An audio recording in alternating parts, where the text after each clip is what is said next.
We're now going to talk about the hand control features and operations for the Sammons Preston R Flex knee CPM.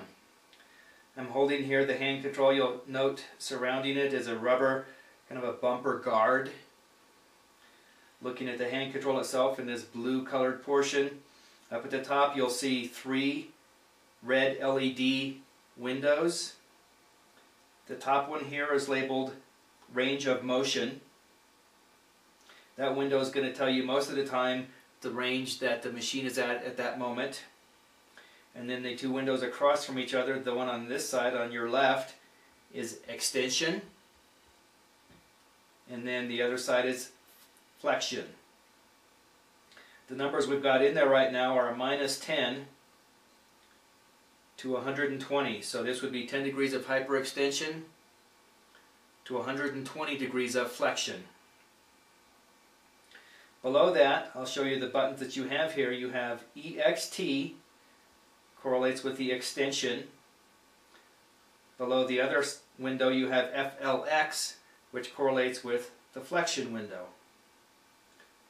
The basic concept for any of the buttons that we have below that we'll talk about in a minute is that you would push the button that goes with what you want to adjust, and you'll see the value for that flashing in one of the windows. In this case I just pushed the EXT, and the extension window flashed for a few seconds. When it's flashing, I can adjust that up or down. Now if I try to go past the limit of the machine, it won't go any further, and it's at a -10, which is the limit of the machine. However, I can go from a -10 to a -9, 8, 7, and so on, and I'm now to 0. If I push extension again, that is essentially like hitting an enter button, and now that is accepted as the new value. The same would occur on this side if I wanted to change the flexion setting. 120 degrees is the maximum setting on that one, but I could go down to a lower value from there. Below this we have a few other buttons. This one here is pause. Next is speed.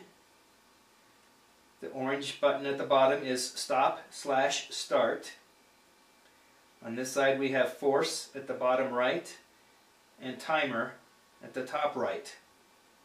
Any of those buttons you would do the same way. If I push the pause button, I want you to note that both sides will illuminate because I have the capability of setting a pause at extension and a pause at flexion, and they are independent of each other. So if I set this pause and push extension, I can now put in, I have a 006, and the machine will pause for 6 seconds when it hits extension. You saw that after a few seconds the display went back to 3 zeros, which is the 0 setting we just put in for range. But if I were to start the machine now, when it gets down to the other end, and I'm not sure, you won't be able to see this behind me, but it will stop and stay at that extension end at these zeros for a total of 6 seconds.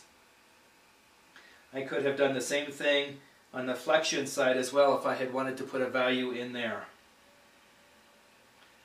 I'm going to stop the machine since you won't be able to see that anyway.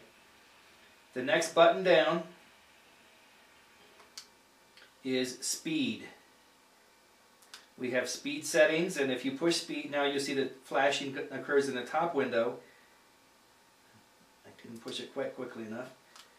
I can push all the way up to a speed setting of 9 or down to a 1. And if I push speed again, that accepts that as the value. Force is a numeric value, once again in the top window.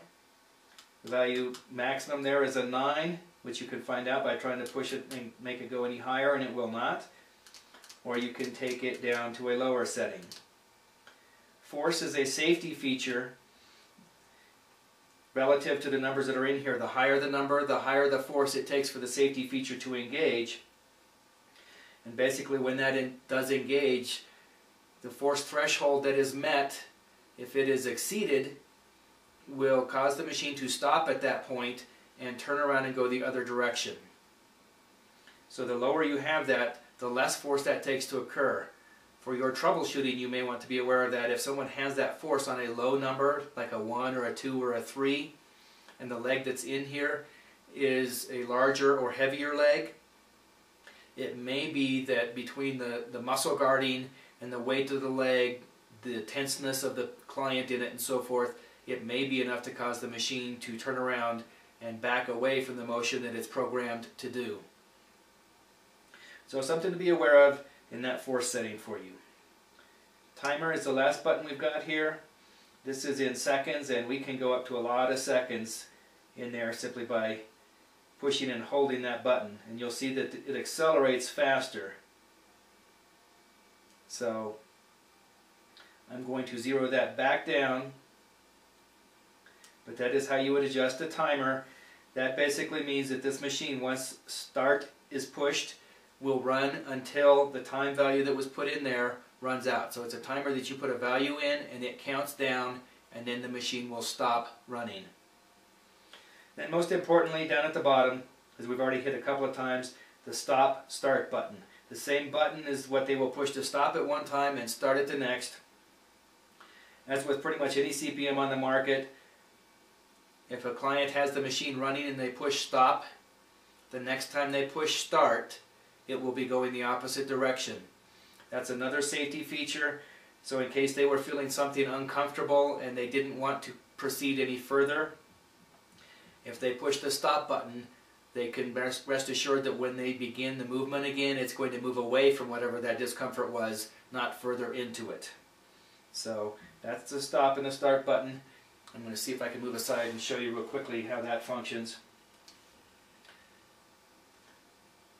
The machine is moving a little bit and it's not really showing up on the screen. But if I push the stop and start again, it's going to go the opposite direction.